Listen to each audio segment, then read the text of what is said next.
Hello, whoever's out there on the internet. It's another Wednesday, noon Pacific, and I'm doing another little show for the internet. Tell me what it sounds like, because I'm hearing some strange distortion. We can probably do something about that. Are you hearing that? That kind of like ringing? I don't know. Tell me what it sounds like after I do a little playing.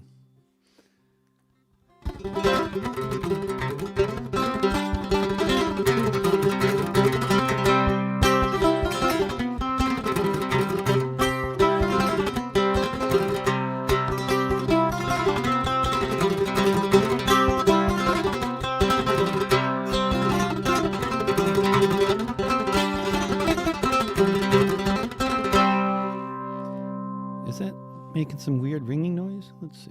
I don't know what's happening here. Sounds all right there? Good. Thank you, Chrissy. And hello from the internet. Oh, good. Sanders is watching in the internet. People often identify where they are, and these days people will just be saying, I'm in the internet. I think it's pretty soon we'll all be just busking in the metaverse, I guess. And I'll meet you there. Somebody can tell me how that works, because busking in the metaverse is clearly coming up, and I mean, whether we like it or not, and I'd rather, probably, I don't know, it'll have its pros and cons, I'm sure, but I shall be busking in the metaverse as soon as I figure out how to do that. But I'm sure there's somebody more technically adept than me out there who can tell me how that's going to work. The main problem is I don't want to try to, you can't amplify a mandola with an Oculus headset. It's not made for that sort of thing.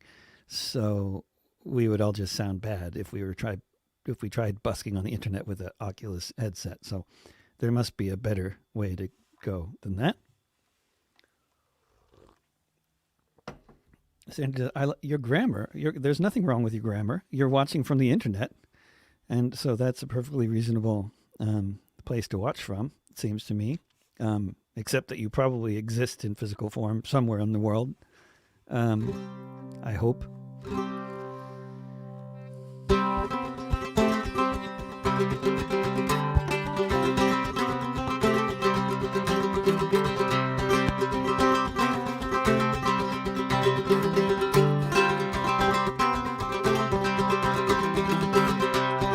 The 5th month of the year, on the 1st of May, known around the world as International Workers' Day. You'll still see people marching in every corner of the earth. St. John to Santiago, Kerala to Perth, all keeping alive the fantasy, what could happen down the line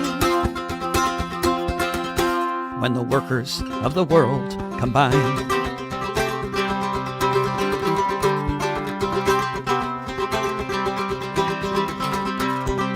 You can see us gathering early in the morn. Some are celebrating the shackles we have shorn, while so many billions are just waiting for the moment that we might stop losing the class war, when someday we can all say, yeah, we're doing fine,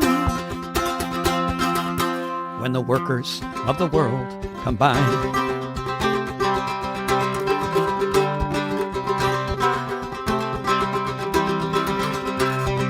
When that time arrives, maybe it looks like May Day, like a festival that comes home and doesn't go away.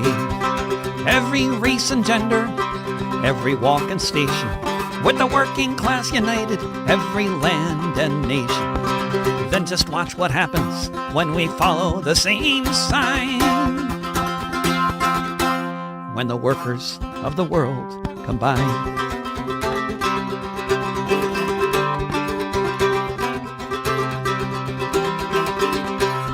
The 5th month of the year, on the 1st of May, known around the world as International Workers' Day. What I hear is a sort of a slightly distorted heavy metal sounding kind of afterglow from every big chord that I play in my earphones. And I don't know if anybody else is hearing that, but I'm now using a pickup. This is a pick. I had a pickup installed in this mandola since the last time I played the mandola for you, and I'm also going through a preamp. So that is two more things that can go wrong for anybody that is involved with technical stuff. More things like that means more things that can go wrong. Of course, it also means more things that can sound good, but it all depends on how that works. So here we are. It's Wednesday, December 15th, 2021. A tornado, the biggest tornado ever recorded, just wiped out half of Kentucky. The people in Afghanistan, Yemen, and Ethiopia are all starving. And the last child tax credit coming from the U.S. Congress is going out today. And if they don't pass this new Build Back Better bill, then that'll be the last one we get. And hopefully then we can have a revolution led by all the children starting on the 15th of next month. Child Crusade. There's been some good child crusades in the past. Marching to Washington, D.C., led by Mother Jones was one good one. Won a lot of victories. So busking in the metaverse sounds like a good idea.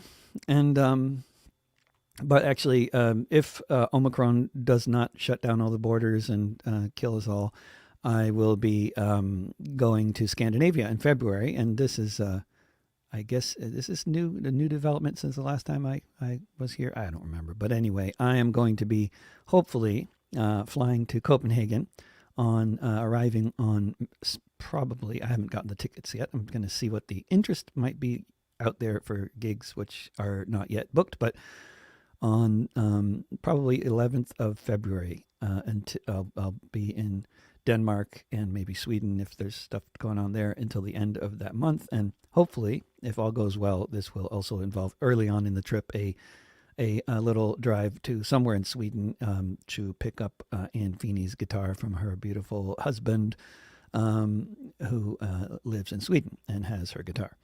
And eventually, I'll do a tour with it, and then it'll end up eventually at her daughter's place in Texas through various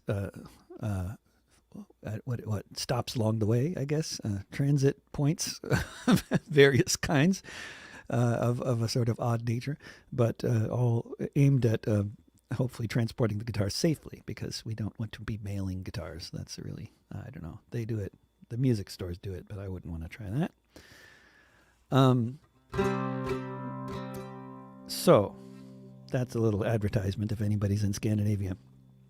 I'll do another song now. I'm going in reverse order on my alphabetical list of songs, and I've been messing around. I've been practicing, playing a lot of mandola, and working on coming up with ways to do these songs with the mandola. I think I did this one last week. I'll try to avoid that generally, but this one's too much fun, so I got to do it again. This machine is dangerous. It communicates. It can carry memes that can destabilize a state. It can carry rumors, whether true or not. It can sow discord like an agent or a bot. It can bring people together. It can unify, or it can spread half-truths and lies. This machine is dangerous. It can light a fire. There may be no limit to what it can inspire. Bring a person to the edge of sanity and back. It can mobilize a mob to attack. It can fire ammunition with each swing of a pick, faster than Jackie Chan can kick.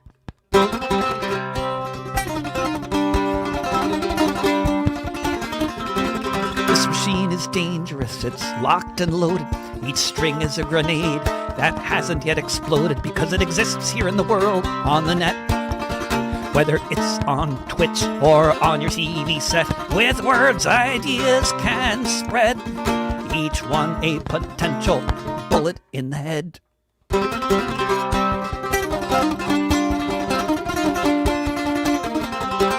This machine is dangerous. It can make you dance. It can make you feel like maybe you have a chance. It can sell a brand of ketchup, it can save your soul. It can create division if division is the goal. It can build a movement, or it can call it out. Of one thing at least there is no doubt. This machine is dangerous. Saed, Benwara, wonderful to see you. You're up early. We won't tell anybody what time zone you're in, so then they can guess what that might mean. We wouldn't want to.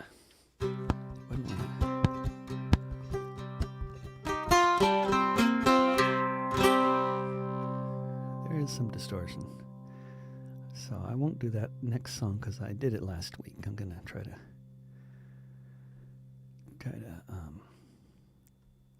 diversify. I didn't make a set list, but I have been practicing. That's something, at least. But I was practicing certain parts of the alphabet more than others. And we have to move back to somewhere in the middle. Oh, here's one. How about this?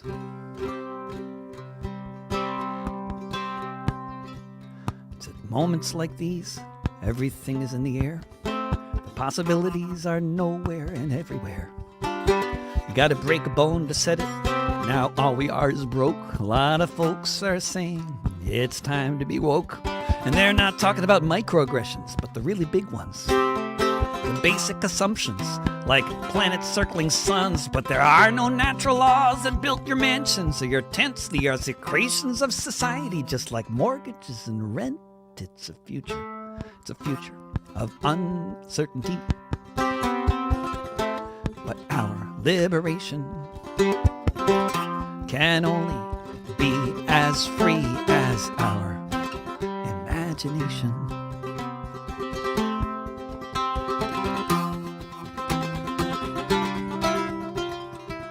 If you were born and raised to believe it's sacrosanct, that whoever has a whole lot of money in the bank deserves to then live off the wealth from the houses that they own. And if they raise your rent, you can move or take out a loan. Then how can you demand your human rights if you don't believe you have any, as if you deserve your plight? But if things were hard before, now the system has flatlined. Time for those basic rights to be redefined.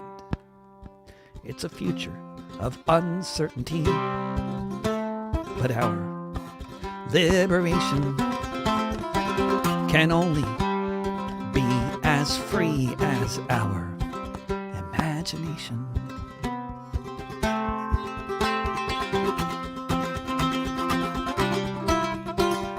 All these vaunted freedoms added to the Constitution as an afterthought after Shays' rebellion did not include the right to land, or the right to eat, or the right for human beings not to be dying on the street.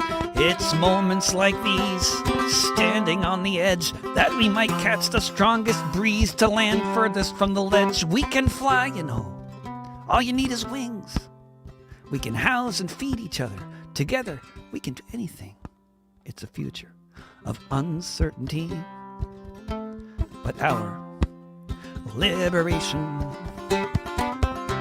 can only be as free as our imagination.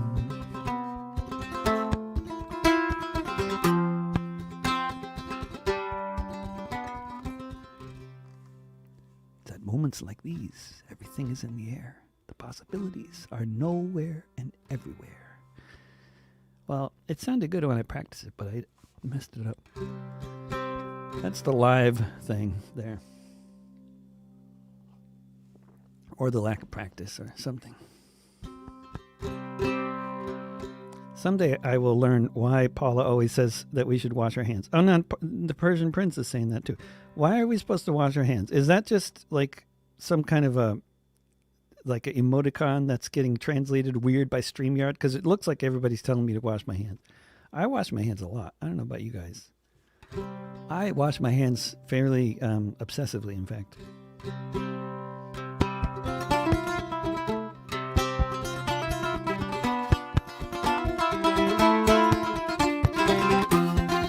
It's applause. Why does this... It gets translated to hand washing. That's bizarre. It's a long way from Nairobi. Travel across the country to an arid northern little border town. If you leave early in the day, you'll still be on your way long after the sun is going down. It began as just a ride to the other side, but then was interrupted by the sound of the shattering of glass as the driver tried to pass the men with guns there in the dusty desert ground.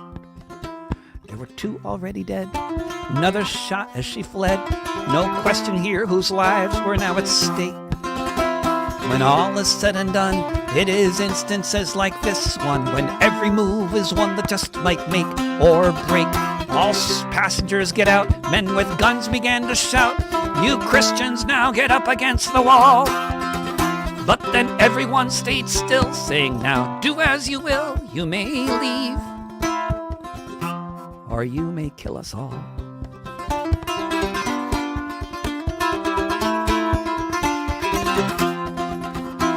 It wasn't far away, just over a year ago today, when people were massacred exactly in this manner.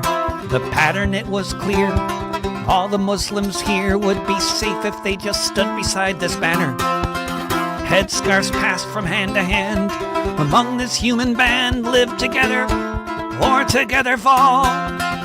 But then nobody moved, showing each of them approved of saying, "You may leave, or you may kill us all."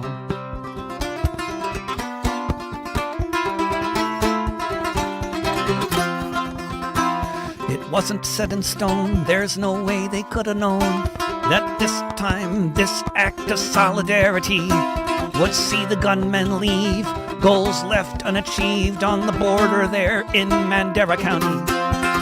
But sometimes you take a chance that at a second glance you see you've changed the world with the passing of a shawl. There are those who will remember, those who on one day in December said, "You may leave, or you may kill us all."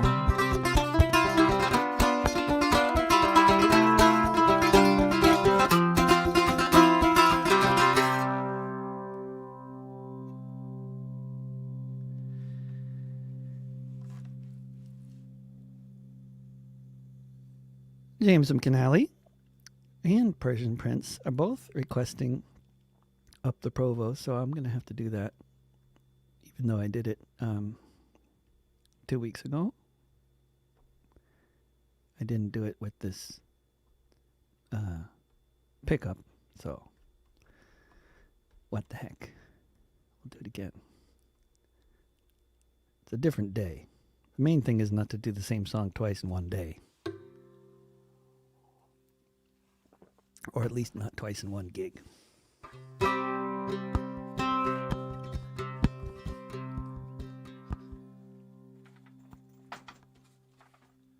By the way, if Dominique is watching, I just got this wonderful book in the mail.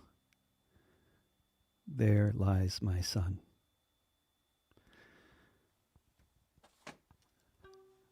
Dominique's grandmother, I believe, was burned out of her home 4 times in the occupied 6 counties. 1920, 1921, 1935, and 1969, when there were loyalist pogroms against the indigenous inhabitants of Belfast. You grew up on a farm in a troubled Irish land, under foreign rule and the British Crown's command. His father fought for Ireland 50 years before, but the Free State cut their losses and the English won the war. When internment without trial was the order of the day, when his brother was arrested and his friends were blown away, when he was beaten near to death, he decided come what may, he'd throw his lot in with the Provos and he joined the IRA. In the occupied 6 counties, perhaps it never will be known, all the foreign soldiers in Armagh and Tyrone who decided to head back across the Irish Sea so they wouldn't have to meet the man from south of Derry. He never wavered in his battle for Irish liberty, and the Crown would soon regret the day they made him enemy. The Brits called it bandit country, and it filled them all with fright. In the borderlands, he who walked the hills at night. Up the Provost, that's what he said. 3 little words that filled the British Crown with dread. With a rifle on his shoulder, a timer and a fuse. Long may we remember Commandante Francis Hughes. Long may we remember Commandante Francis Hughes. Once he was surrounded by the SAS. How he might escape was anybody's guess. In his boots and camouflage, he didn't miss a beat. He walked right past the soldiers and out into the street. Once he came upon a checkpoint, the soldier didn't want to die. He recognized our Francis and the soldier waved him by. He didn't want to find out if he could take what he could give. He knew there'd be a shootout and the soldier chose to live. Up the Provost, that's what he said. And from this farmer's son, better men had fled. With a rifle on his shoulder, a timer and a fuse. Long may we remember Commandante Francis Hughes. Long may we remember Commandante Francis Hughes.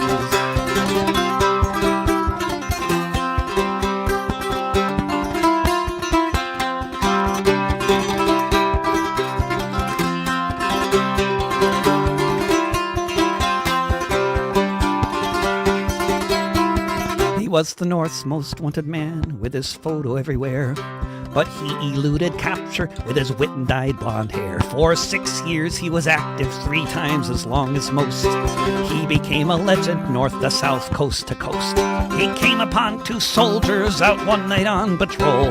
They shot him in the firefight and the bullets took their toll. He crawled off into the bushes, but they found him the next day. Put him on a stretcher and they carried him away. Up the Provost, that's what he said.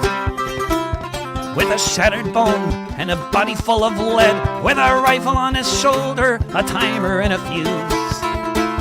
Long may we remember Commandante Francis Hughes. Long may we remember Commandante Francis Hughes. They beat him and they tortured him and they gave him 80 years. When they brought him to the H blocks, he was greeted there with cheers. He went right onto the blanket, and when the hunger strike began, he was the first to volunteer, along with Bobby Sands. He was an Irish soldier, that's how he did his time. He knew he was no criminal, occupation was the crime.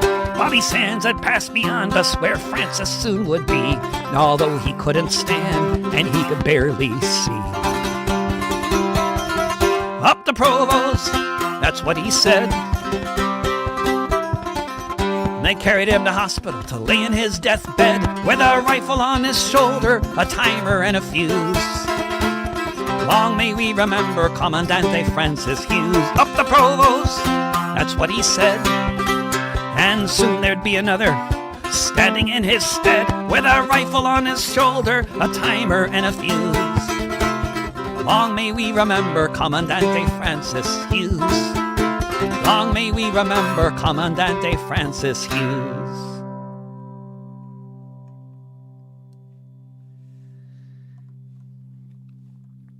I'm just reading comments. A mixed CD with me and Paul McAdam would be a very good idea. Although probably more like a mixed album on Spotify, because nobody would buy the CD, because nobody buys CDs. But yeah, it's a good idea. I would love to do it. And actually, bother Paul about that, would you? Because Paul made a very nice recording of the gig that we just did together just 2 weeks ago. I guess it was actually at the Red Devil in West Belfast. Wonderful, wonderful gig it was. And I'm just looking through here. We got a lot of ones in the ends, P's and N's. I got a lot of good songs that I've been practicing. Here we go. We'll get back to those. How about this one?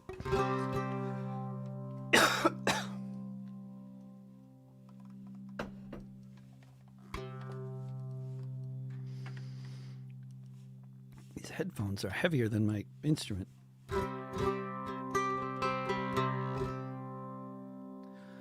When the students took the embassy. This I need to practice. That will work well on this instrument, and I have not figured it out yet. But I will make that an assignment for next week. My Persian Prince, definitely.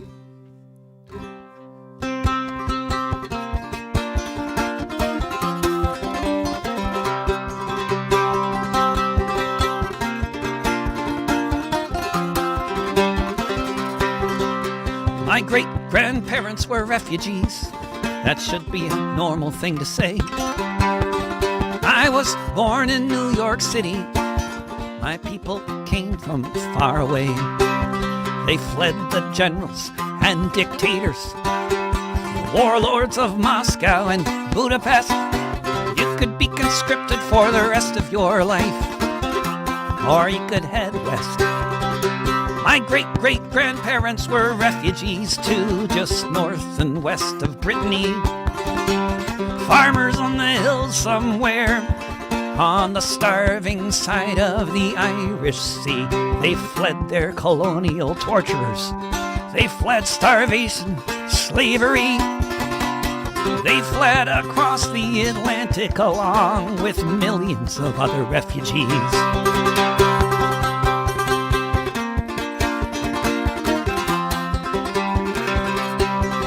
My great-grandparents were refugees, but getting to the other side took such a toll, it seems, that my great-grandfather died. So when his son was a little kid, he grew up without a dad.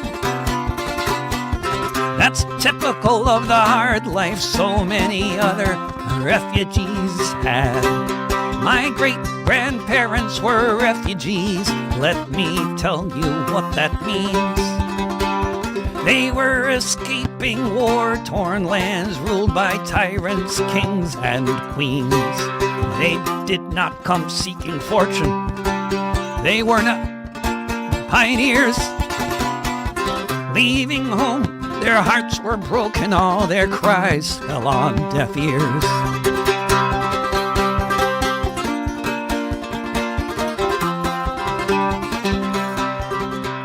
My great-grandparents were refugees. No one taught me that in school. It's dangerous information in the old game of divide and rule. My name is David Rovix, and I know who my people are. They're on that raft upon the ocean. They're in the trunk of that car. My great-grandparents were refugees. That should be a normal thing to say. I was born in New York City. My people came from far away.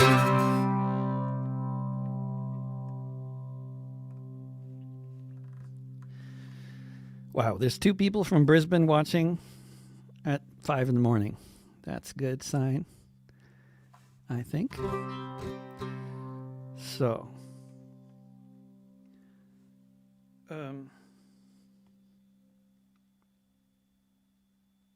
yeah, yep. A song about the overthrow of the Iranian government in 1953. I have actually mentioned that in a couple of songs, but I should definitely write a song about that specifically. And good assignment. And just looking at other comments, which must be terribly boring for people who are listening later on the podcast and not looking at the comments. So I try not to be too boring about my comment looking and responding, or at least to tell you something about the comment before I respond to it. Oh, it's only 6 in the morning there. That's good. They do time on the half hour too. So we're matched up. Somewhere else it's like a half hour off, which makes it impossible for all the cable, news providers and stuff doing their top of the hour stuff, which is entertaining.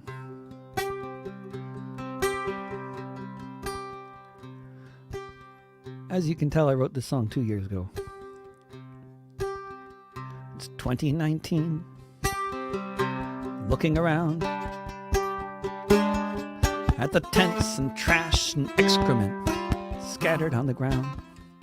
So many mansions overlooking the sea, stretch limos, Rolls Royces, and movie stars all over Los Angeles County. It's 2019. And one thing I know is most people wish we could rewind to a couple of decades ago, before the rents tripled. Folk began to move out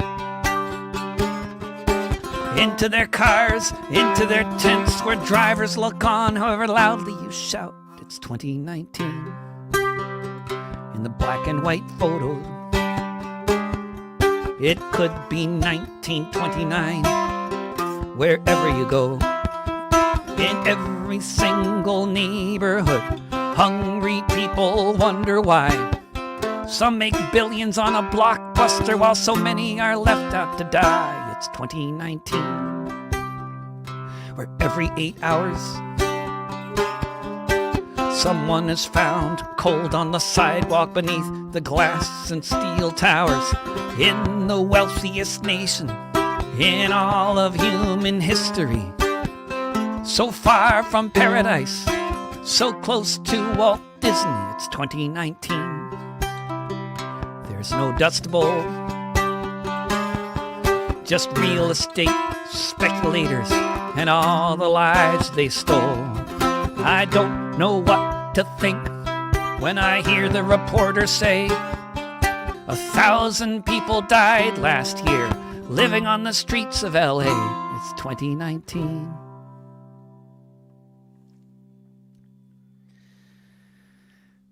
Good.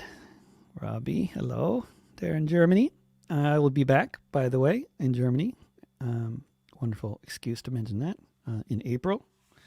If anybody is in Germany and wants to take a risk on organizing a gig that hopefully won't get canceled by Omicron or anything else, I'll be in Scandinavia from around mid-February until early March, playing at somebody's birthday party in Iceland at the beginning of March, and wandering around Denmark and Sweden before that in February. And then in April and May, I will be going to Germany. I'll be flying into Frankfurt on April 18th and flying out of Frankfurt on May 24th. And in between, I will be doing, hopefully, gigs all over Germany and Denmark and Belgium and the Netherlands and Switzerland, Austria. We'll see. So far, nothing's booked. But that will hopefully change. And between now and then. And yeah. Do this one. There's a beautiful, beautiful story about a Japanese family that emigrated to the U.S. around 1907, and then quickly were discovered that this was a horribly racist place to emigrate to, and they they do have the family several generations later has a farm in eastern Washington, which they are in the process of transferring to the Yakima Nation. And it's just gorgeous story I heard on the radio. And this is a song I wrote after hearing George Takei talk about his childhood. Do you often remember the day the soldiers came, when you became a number, not a child with a name? How oft do you recall that specific day when they sold your family home and took you away? Banished to the desert to live in hot tar shacks, having no idea if you'd be ever coming back. How oft do you recall walking to the school, being taught about the glories of democratic rule? As you sat beneath the watchtower, surrounded by a wall, with liberty and justice for all. Do you often remember the young men allowed to leave to go fight and die in Europe, their families left to grieve in shacks there in the desert, locked down behind the gate as you went to class each morning in these United States, as you sat beneath the watchtower, surrounded by a wall with liberty and justice for all. Do you often remember reciting those strange words as you held your hand on heart? Did it all seem so absurd? One nation indivisible, one nation under God, condemned to live behind the wire by a presidential nod, as you sat beneath the watchtower, surrounded by a wall with liberty and justice for all. Do you often remember the day your family was set free and you went back to the coast beside the Pacific Sea, without a home to go to, no soil left to till? When you'd recite the pledge each morning, was it a bitter pill? As you sat beneath the watchtower, surrounded by a wall with liberty and justice for all. With liberty and justice for all.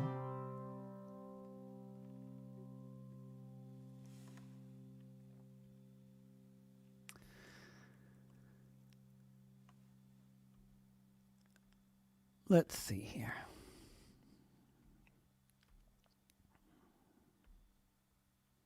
Oh, this is one I've been practicing a little bit this morning.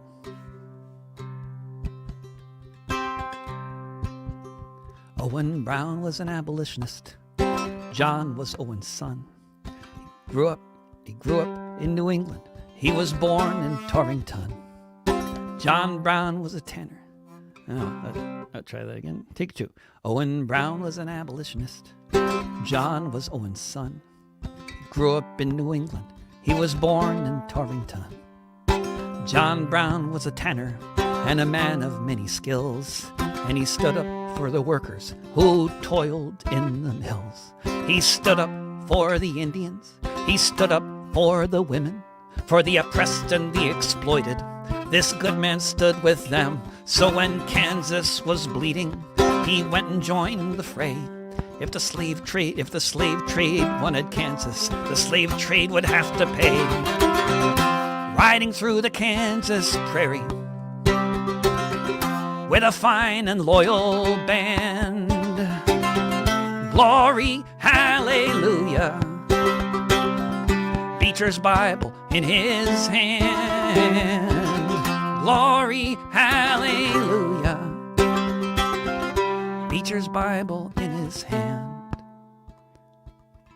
Beecher's Bible's a gun, by the way. With 2,000 of New England's best and bravest sons, Captain Brown fought in Kansas with a Bible and a gun. When Free Lawrence was on fire, lighting up the night, the ruffians would flee, John Brown would stand and fight. Lincoln called him a fanatic, and he was a Christian who thought you should do unto others as you'd have others do unto you. Christ said, love your neighbor, and if your neighbor's held in slavery, he was one who felt his duty was to fight to set them free. Riding through the Kansas prairie with a fine and loyal band, glory, hallelujah, Beecher's Bible in his hand. Glory, hallelujah, Beecher's Bible in his hand. He drove the slave trade out of Kansas, then went to bordering Missouri. Raided the plantations, no compromise, said he. Broke the chains and shackles, rode at night to Canada. Out of the nightmare, the devil's friend, America. He was caught in Harper's Ferry, his family lying dead. They questioned him for hours as he laid there and bled. They hanged him on the gallows, they laid him in his grave.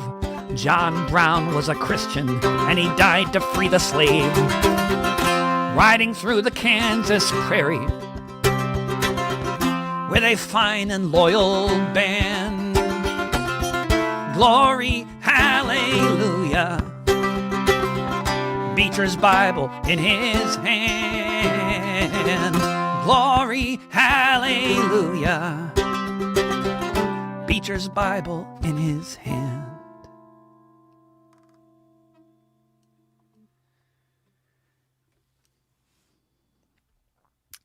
That's all true.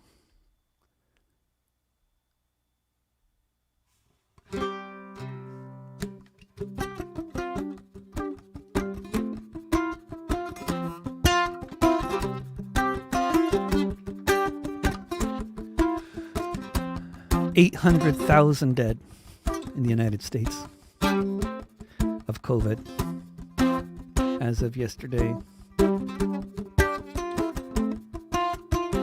I wrote this song just about a year ago, last March.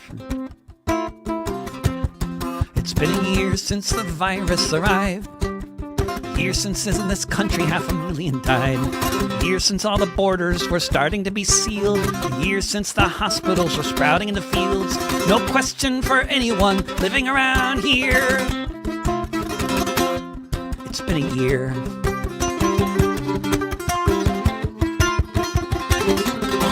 It's been a year since the cafes all closed. Since the dates on the calendars froze. As the windows turned to plywood and the plywood turned to art. And unless you were essential or worked in a food cart, then you just had to cope with the anxiety and fear. It's been a year.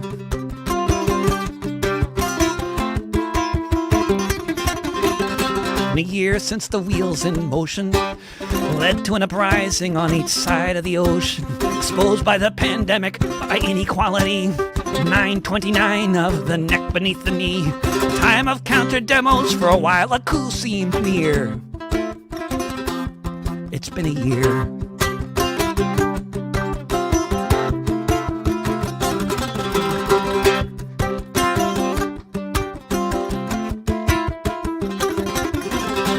Since canceling the rent. A year since the last of the money was spent. Since so many people saw we're vectors for disease and there is such a thing as society. Since the words mutual aid became ones you'll commonly hear, along with grim milestone. It's been a year.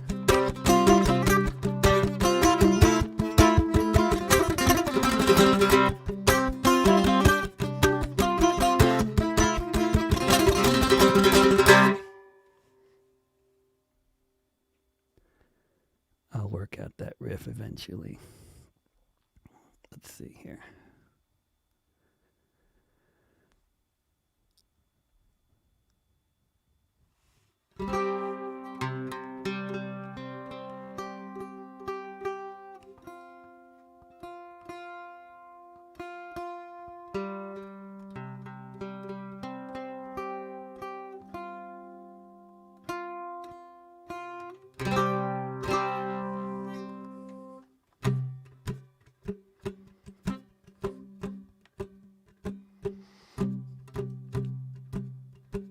Micah Xavier Johnson, rest in peace. If this were a war, if he were a soldier, he would find a defensible position. He'd put on body armor. If he were a sniper, set his sights with terrible precision. If this were a war, he was somewhere overseas. He'd be watching out for the other side,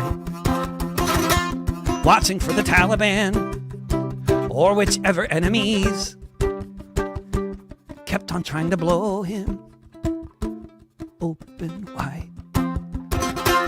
If this were a war, he'd be dodging shells aimed at him for being on the street.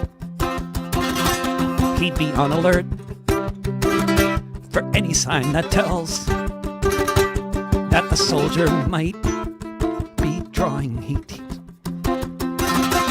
If this were a war and he were being shot, he'd be under orders to shoot back.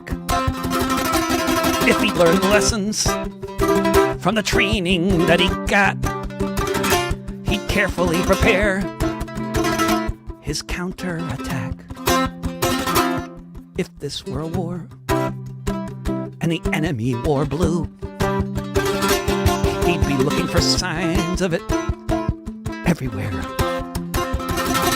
If he was in good form and his aim was true, he would pick them off and center his crosshairs.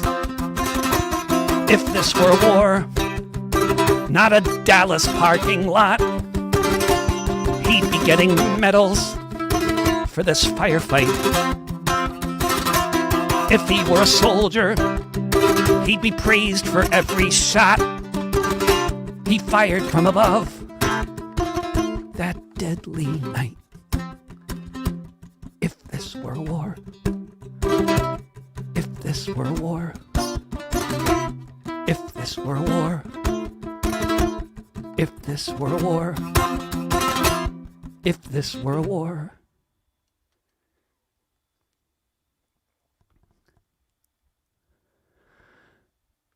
I have a lot of songs that start with if. Let's see. I was thinking of another song about someone else. There was 5 massacres or 5 mass shootings in one weekend, I believe, in Aurora, Colorado. There's a lot of problems in that town, and they start with the cost of living and the police. Oh, the instrument I'm playing is is a mandola. And even if you weren't blind, you wouldn't necessarily know, because a lot of people, because it looks exactly like a mandolin. You just have it's a fifth lower generally, but it's otherwise what a viola is to a violin. This is mandola, what a mandola is to a mandolin. In case that helps clarify anything.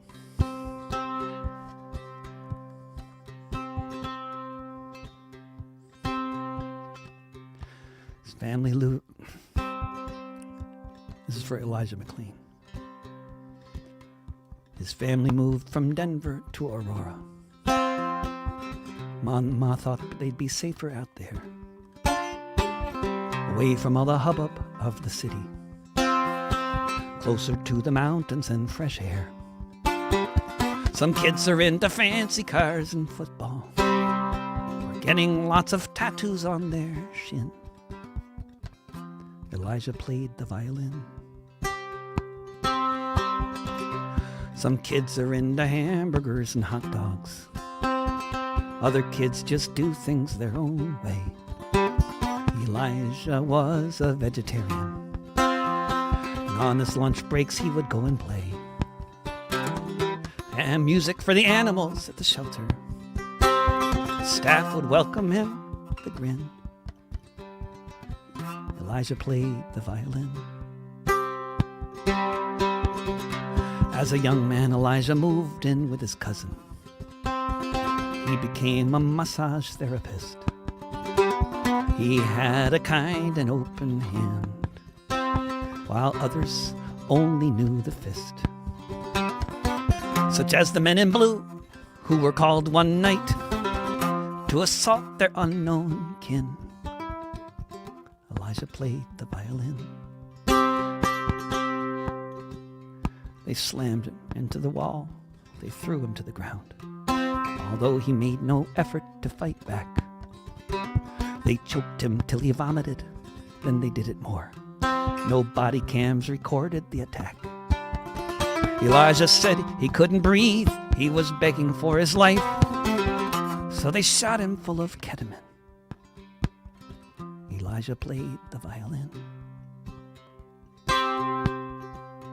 He went into cardiac arrest soon after he was dead.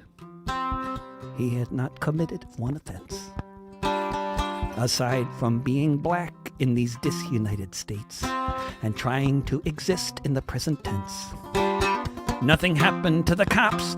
They were just following procedures, killing people for the color of their skin. Elijah played the violin.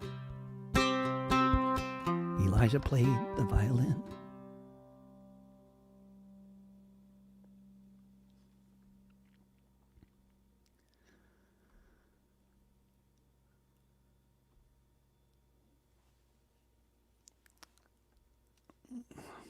What else? Oh, this one is another one I was practicing that works especially well in the mandola. This is the first essential worker to die of COVID-19 that I am aware of in the United States. And I'm sure, I have no idea if he was actually the first, but he's the first that got any news stories that I ever heard about, or that I think most people would know about. He was a bus driver named Jason Hargrove from Detroit, Michigan.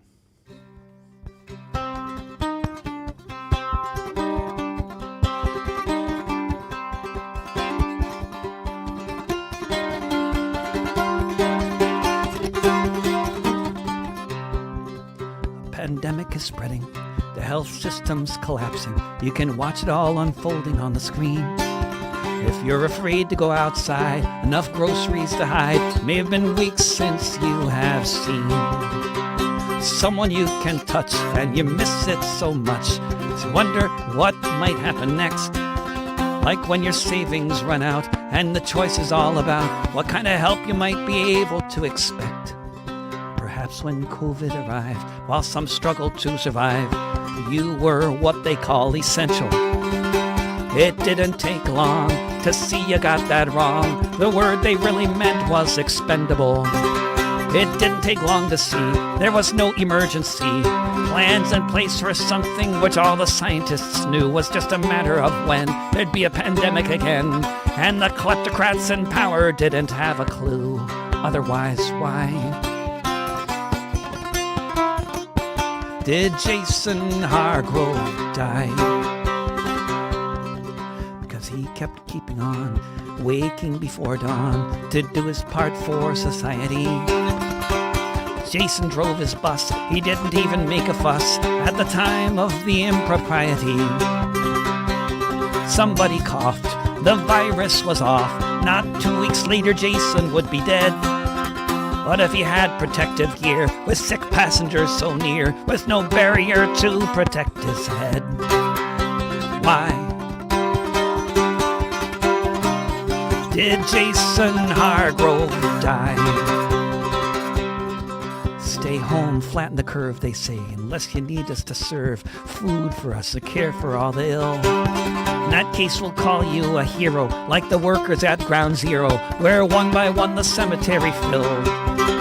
Now in every bus and truck, the drivers try their luck, essentially told, thank you for your service.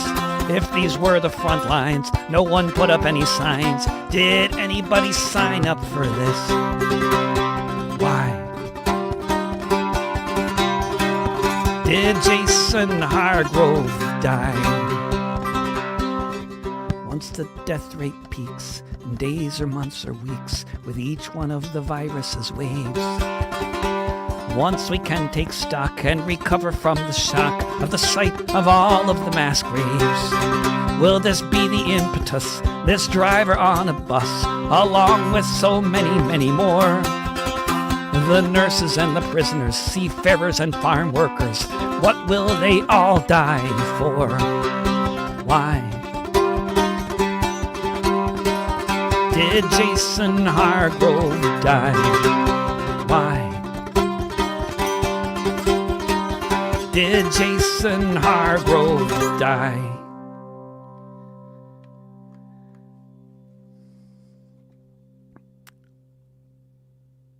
That's getting towards the end of the hour, and I'm going to do one more song for you. And because I just did that song, I feel like I want to do this song. First of all, well, I guess the last, I wrote I've written several essays in the past, well, one essay per week for the past 3 weeks. And I guess, well, one of them was, no, I can't remember. Was it four? I don't know. Anyway, I wrote a blog post about my travels in Europe. And then And then I wrote another one about communicating with the anti-vax crowd, and also just generally about the whole question of how people feel about mandates and individual rights versus social obligations and all sorts of other things like that. And if you want to check that out, it's what is it called? I put it out in podcast form as well. And Must We Call Them Fascists is the name of that. And I have a new essay coming out in this weekend's edition of Counterpunch, which also already exists in podcast form as well as on my blog. And it is about Julian Assange and the most recent the verdict in the Royal Courts of Justice around his ongoing plans for his extradition. And it is called Killing the Messenger. And there's one of the things, this is all sort of leading to a song, one of the things about that whole situation, one of the maybe very tangential aspects, not perhaps a very important aspect of it, because the main thing is that Julian Assange is in prison for being a great journalist and should be set free, and should certainly not be extradited to the country whose secret police have been plotting to kill him, and there's no exaggeration there. Julian Assange is a journalist. Journalism should not be in prison for helping, even if he were responsible for helping whistleblowers blow the whistle on things in any way. That's commendable. He should be given the Nobel Peace Prize for that, like the other two journalists just were in Norway or just the other day. The same day that he was found, that the court decided he was fit to be extradited, was also Human Rights Day on the UN, and the same day that those two journalists were given the Nobel, and I'm all for those journalists getting the Nobel, but Julian Assange should have gotten it too. But they don't tend to give Nobels to people like that, to Western dissidents, only to dissidents in other places. But sadly, the hospitals in the UK and the United States and a lot of other countries are completely overflowing with dying COVID patients, mostly unvaccinated, some vaccinated, many vaccinated. With Omicron, it's affecting everybody. Some, obviously the unvaccinated worse than others, but it's a devastating situation. It's tragic, as someone is saying. And and it's a really bad leadership. Things are difficult in other places like Denmark and Norway, but they're doing much better with it because of better planning. And personally, I'm all for having to demonstrate that you're vaccinated before going into a building. I think that makes perfect sense. But I also understand the people who are freaked out about it because they live in governments, in countries where they don't trust their governments, which is most of the world. I understand that. And everybody else should understand that too. One of the things is, many of the people dying right now in the hospitals throughout the United States are, in many cases military veterans, like so many Americans are, because this is a war-making country. And many of those veterans, were lied to all the way through their service, and they know it. They were lied to about every reason why they supposedly why they did risk their lives, and why many of them died in places like Iraq was because they were lied to. They know that. Trump knows that too. He talked about it in 2016 when he ran for office, if people were actually paying attention to what he said rather than what CNN said he said. If you actually watched what he said, he talked about that all the time. That's why he got elected. He talked about the working class all the time. That's why he got elected. They lied about the wars. Took time to figure out that democracy and freedom was not what it was about. They said we'd fight the terrorists, but all that I could see was I was occupying someone else's country. They lied about the weapons. They all were so convinced. The generals on the TV, haven't heard from them since. They say it was an accident, but I think it was their plan. They spread the lie on CNN, NPR, and C-SPAN. They lied about the jobs all the pundits used to say before the city was abandoned and the good jobs went away. Sign up to this free trade bill, win-win all around. Now half the guys I used to know are 6 feet underground.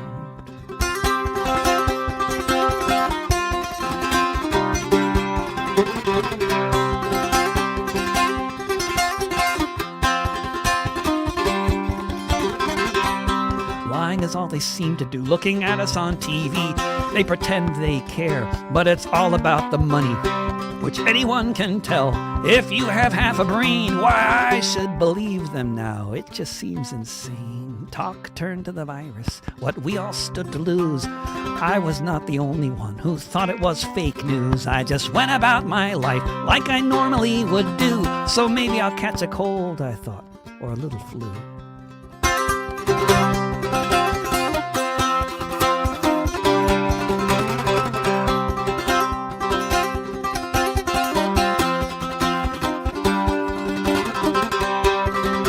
They lie about so much. I wish it were not true, but from this hospital bed, if I could just click undo, I guess I would have worn a mask, stayed home to quarantine instead of being intubated.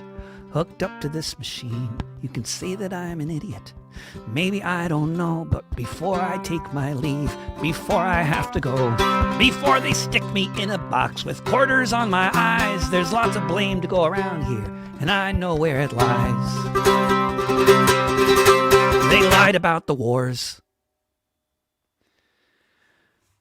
Thanks, everybody, for listening. You can find this in podcast form very soon if you look for This Week with David Rovics, wherever podcasts are found. And you can also find this archived on my YouTube channel, as well as on Twitch, Twitter, Facebook, LinkedIn. And I'll be back with another little concert in 1 week at noon Wednesday Pacific time here in Portland from my living room.